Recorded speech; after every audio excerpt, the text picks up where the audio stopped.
প্রাচীন পারস্যের এক রাজা তার বাল্যবন্ধুকে খুব বিশ্বাস করতেন এবং তাকে সেনাপতির দায়িত্ব দিয়েছিলেন।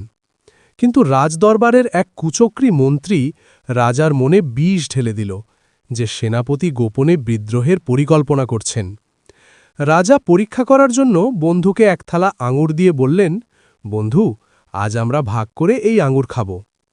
মন্ত্রী আগেই কৌশলে থালার অর্ধেক আঙুরে তীব্র বিষ মিশিয়ে রেখেছিল।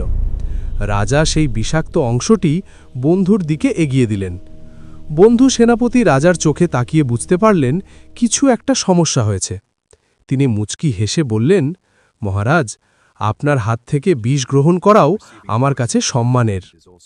বন্ধুটি বিনা দ্বিধায় বিষাক্ত আঙুরগুলো খেয়ে নিলেন এবং কিছুক্ষণের মধ্যেই মৃত্যুর কোলে ঢলে পড়লেন। মারা যাওয়ার আগে তিনি শুধু বললেন, আমি কোনোদিন বেইমানি করিনি। রাজা তখন বুঝতে পারলেন তার বন্ধু চরম বিশ্বস্ত ছিল এবং তিনি ষড়যন্ত্রের শিকার হয়েছেন।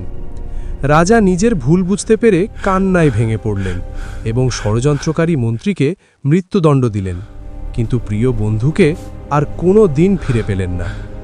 শিক্ষা: কান কথা শুনে প্রিয়জনকে সন্দেহ করলে জীবনে চরম আক্ষেপ করতে হয়।